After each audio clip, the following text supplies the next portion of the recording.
We're coming to you live from our Auckland Park studios. This is Prime News on SABC 3. Here are the top stories making headlines.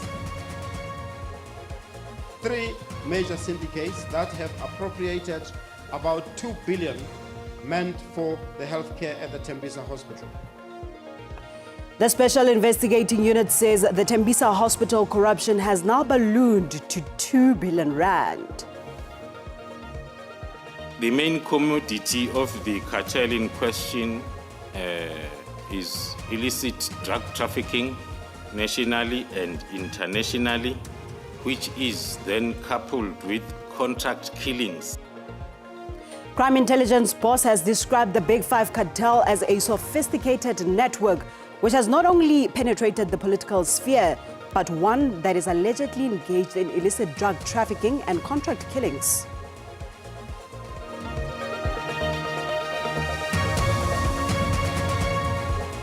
At the back of those headlines, it has just gone 8 o'clock Central African time. A very good evening to you and yours. I am Paulette Nell, and this is Prime News on 3. Great to be in your company this evening. Let's get straight into it.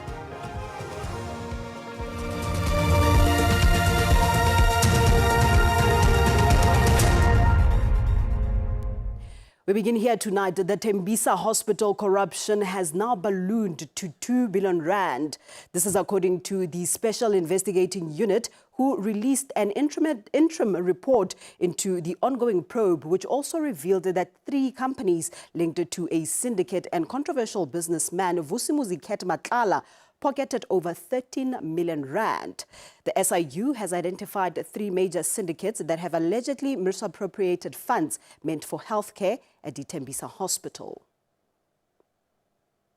The investigation has uncovered, up to date, 3 coordinated syndicates responsible for the loss of over 2 billion.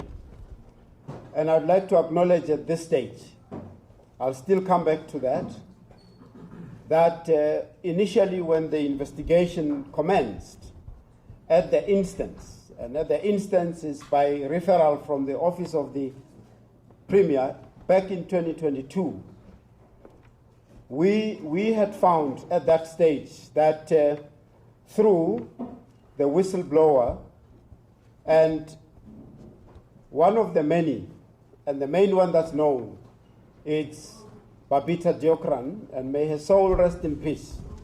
At the time when we commenced, she had flagged suspicious activities of about 850 million. But when the investigation progressed, and as you can see, to date we are mentioning about 2 billion, so it has gone up almost twofold. 3 of the companies that were awarded contracts to the value of 13,538,292 in this syndicate are linked to Vusimuzi Matlala. Meanwhile, crime intelligence boss Lieutenant General Tumisani Khumalo has described the Big Five cartel, whose alleged members Vusimuzi Matlala and Katiso Molefe find themselves before the criminal dock, as a sophisticated network which not only penetrated the political sphere, but one that is allegedly engaged in illicit drug trafficking and contract killings. This particular network is a key feature of the probe against allegations of criminality, political interference, and criminality in the justice system. The highly anticipated evidence of crime intelligence boss, Lieutenant General Tumisani Khumalo, has laid bare the nature of the quote-unquote Big Five cartel, which is allegedly home to key figures, Vusimuzi Matlala and Katiso Molefe, in a network whose alleged main commodity is drug trafficking, coupled with contract killings, extortion, tender fraud, and more. The main commodity of the cartel in question is illicit drug trafficking nationally and internationally, which is then coupled with contract killings that are associated then with the drug trafficking processes and The other commodity is cross-border vehicle hijacking, as well as kidnappings. In addition, Khumalo testified that the group has allegedly penetrated the quote-unquote complicit political sphere, as well as the criminal justice system at large. By securing allies amongst the key judicial and law enforcement officials, as well as political figures at various levels, but most importantly, at very high levels, so as the cartel can remain able to manipulate the investigations, suppress evidence, obstruct legal proceedings that threatens their activities. The communications of one of the alleged cartel members, Matlala, was revealed before the commission, which seemed to implicate Police Minister Senzo Mchunu, who is currently on a leave of absence. Mr. Matlala, or one of his employees, makes payments to Mr. Mohozi directly, sometimes for expenses related to the African National Congress events. The hearings continue. Kani Mapanga, SABC News, Pretoria. Judgment in the case against EFF leader Julius Malema and his former bodyguard Adrian Snyman has been rolled over to tomorrow for conclusion in the East London Magistrates Court. Magistrate Toinette Olefir spent the entire day reviewing state witness testimonies and is expected to conclude and hand down the judgment tomorrow. Malema is accused of discharging a firearm in public during the party's 5th anniversary celebrations at Mdantsane in 2018, while co-accused Adrian Snyman is facing charges of unlawful possession of a firearm and ammunition. The case was lodged by lobby group AfriForum. And in your local government stories, businesses in the Mfuleni municipality in Gauteng say they are on the brink of collapse, with some calling for a complete reset of the municipality. This comes as a DA leader, John Steenhuisen, visited the Vaal Triangle today as part of a countrywide tour to unpack the party's plan to turbocharge the economy. The Mfuleni municipality has faced decline for more than 10 years. Business owners say failing infrastructure and rising electricity costs have created an environment where it is difficult to operate. For the past 12 years, it's been pretty tough because of the failing infrastructure, specifically when it comes to electricity. At the moment, we're okay.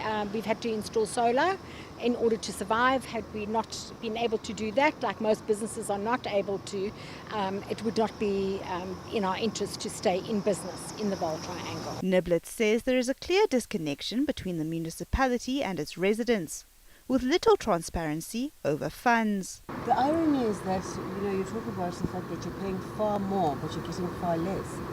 Yeah, well, it's the nature of the game. I mean, they've got no money. The only way for them... All the money goes to salaries,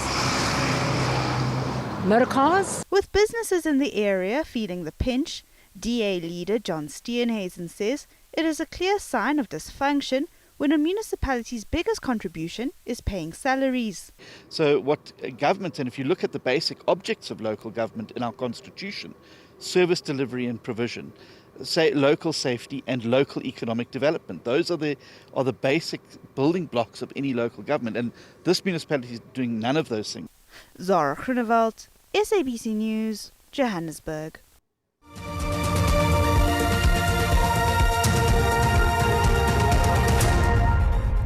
Welcome back. Let's continue with this. The families of the 13 people who were killed in a horrific collision on the R81 road at Gasekgopo between Moeketsi and Polokwane in Limpopo this weekend have identified their remains at the Pietersburg Provincial Hospital in Polokwane. 12 members of the International Assemblies of God's Diane Village branch and a minibus taxi driver died when a taxi was crushed between two trucks. I lost everyone, because if maybe one of them survived, they will have, the strength to give us closure as families. What happened, So I lost everything. There was a conference, women's conference, for 3 days conference. But for them, they went there on Saturday morning. They enjoyed service there. On Sunday, when they're coming back home, they made this accident. And all of them died. No one survived. And those women, some were cross leaders, church board members, caring there in the church. A family in Nigel, Johannesburg is pleading for the safe return of their loved one, businessman Philip Martins, who was kidnapped from his home 3 weeks ago. His captors are demanding a ransom of R500,000, and despite a partial payment, Martins has not been released. This locked shop belongs to Philip Martins, a businessman abducted from his home on the 8th of September. His distraught family says they are having sleepless nights ever since. What is more worrisome is that his phone has been off for weeks. Kidnappers are using different phones to communicate with them as they are asking for more money. According to a friend, the victim was asleep when the kidnappers pounced. I don't know what time the kidnappers or whatever arrived at his house, but I think when they got there, he was asleep because they broke the butler door. I mean the butler door, they opened the butler door. I think they must have had the key. Someone must have given them the key. The family has already paid over 200,000 rand in ransom, hoping it would lead to his release, but that hasn't happened. Obviously, there has been money that has been sent, even though I will not mention figures.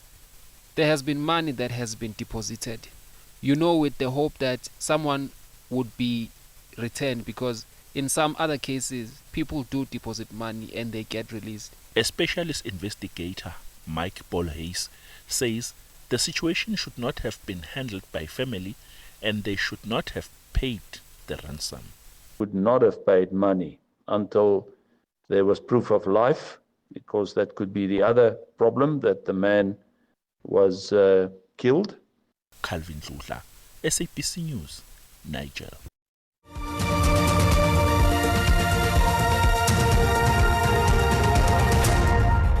Thank you for staying with us. Let's shift our focus to this now. Over 250 mine workers contracted to Still Trading in Rustenburg in Northwest have downed tools as part of their ongoing strike action. The workers, who are affiliated to the National Union of Metal Workers of South Africa, or NUMSA, are contracted to provide mining services to Sibanye Stillwater's operations, including K6 shaft. They are, among others, demanding improved working conditions and salary hikes. Striking mine workers are determined in their demand for better wages. Workers demand simple thing that the company should comply in terms of the wages with the MIBC, the Metal Engineering Industrial Bargaining Council. Whether the strike is illegal, protected or not protected, the fact of the matter, the fundamental issues here is that the workers want to improve wages, terms and conditions of employment, period. NUMSA says the disciplinary action against some of the workers was highly irregular. Before you charge a shop steward, the law should it is simple. You must consult and inform the trade union. That's a Schedule 8. Now, you give them charges on Friday. You expect me when I arrive today to continue with the hearing at 9 o'clock. We were debating that particular issue that no. The chairpersons have adjourned the hearing to look into that particular issue. Still Trading has declined to comment, saying it's an internal matter. Tembisa, SABC News, Rustenburg. Time now to find out what the weather has in store for us. Details coming up with Joel Guy. Stay right there.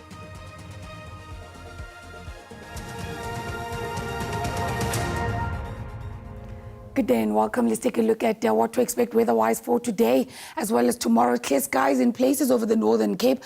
Otherwise, it will be partly cloudy to cloudy in places with that isolated to scattered showers and rain over the central and eastern parts. Showers and rain again over the southern parts of the Western Cape as well as the Eastern Cape, becoming widespread over KwaZulu-Natal into Mpumalanga. the Eastern Free State and in places over Limpopo. Tomorrow seeing much clearance over the central regions. There's just those isolated showers and thunder showers over the northern as well as the eastern parts of the country, mainly scattered along the coastal regions of KwaZulu-Natal and over the northern parts of Limpopo. South African Weather Service warning of severe thunderstorms over the eastern provinces and then disruptive rainfall expected over the southern parts of KwaZulu-Natal, where localized flooding is possible. Tomorrow, that warning mainly over the northern parts of Limpopo, and then high fire danger conditions in places over the western parts of the Western Cape and the western parts of the Northern Cape. Now, daytime temperatures still fairly cool to warm conditions. 21 is your maximum in Beaufort West. It will be a cold day in East London and Port St. John's with 17. Makhanda peaking at 15.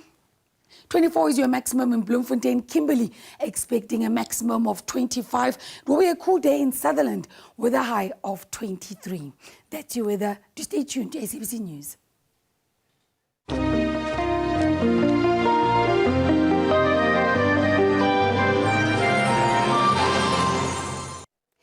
We're going to have to leave it here for this Monday evening. Much gratitude for joining us. Let's do it again next time. For now, good night. God bless. Cool.